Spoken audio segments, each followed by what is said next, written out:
Kilo, M13, Grau. Three of the best high-capacity assault rifles in Call of Duty Modern Warfare.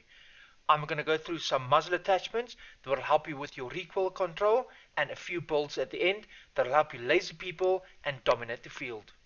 My name is Sass and I'll be your tour guide for today. So starting off with the Kilo, I'm spraying with no muzzle attachments at all.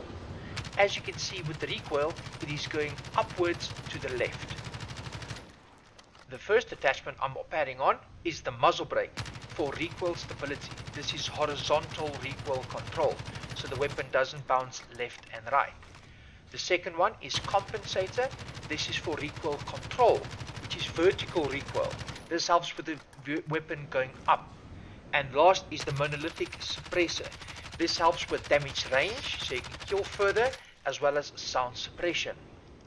The sprays I'm doing is with the monolithic suppressor, which does not help with recoil control, only with damage range and sound suppression. As you can see, the recoil on this Kilo is easily controllable even without any attachments helping with recoil. My personal opinion, I would take the monolithic suppressor and adjust with recoil control on any other attachment you can have.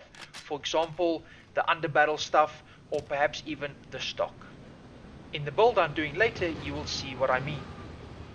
Next up, we have the M13. Again, the first spray is with no attachments at all. As you can see, the trajectory is slightly up and then 45-degree angle to the upper right. We have the muzzle brake as the first attachment. Similar details, slightly up 45 to the right, but more tight knit, as you can notice on the spray line. We've got the compensator next, which is a lot better in my opinion, as the whole spray is quite close together regarding the 45-degree angle. And then lastly again the monolithic suppressor. What I've done then is I did a recoil control spray with the suppressor first. Afterwards I did two control sprays with the compensator. As you will notice, with the M13, the compensator itself is a lot better for a recoil control than the suppressor is, contrary to what it was with the Kilo.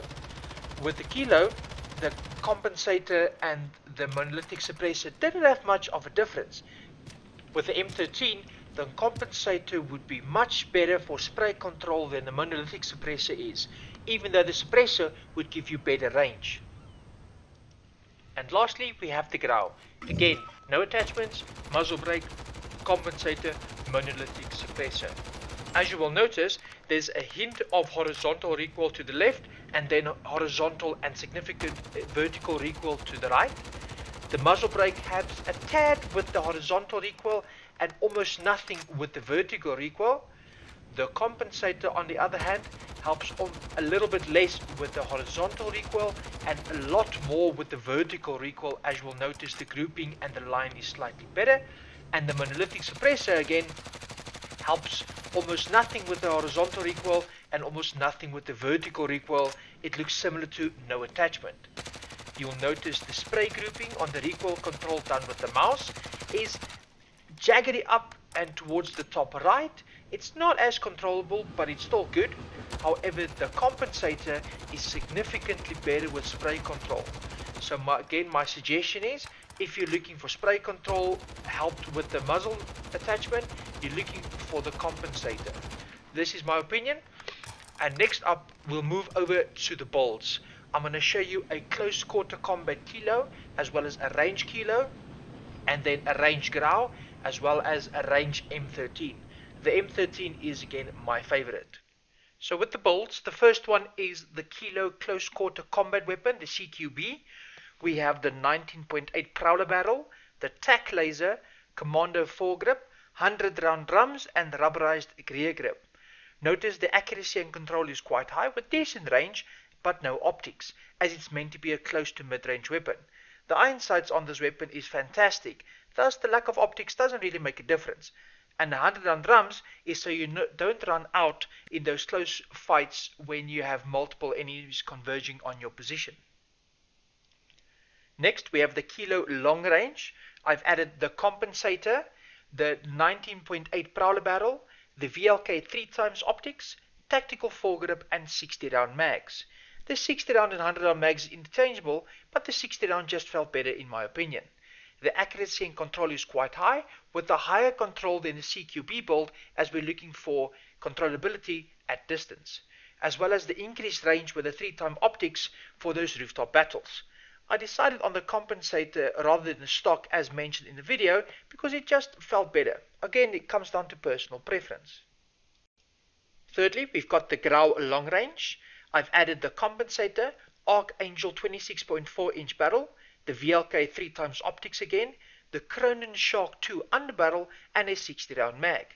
Accuracy and control is quite high, with range as well quite high, mobility suffering again as you can expect with any long range weapons. This build again is to laser people. If you can control a little bit of the vertical recoil, that will still exist. And last but not least, my favorite, the M13 laser weapon as I call it. I've added the monolithic suppressor, Tempest marksman barrel, VLK 3 optics, range of foregrip, and 60 round mag. Accuracy and range is the highest stats for long range cracking, as well as control is quite high with mobility suffering again, as again not meant as a close combat weapon. I chose the monolithic suppressor for the range benefit instead of the compensator as I illustrated in the video earlier.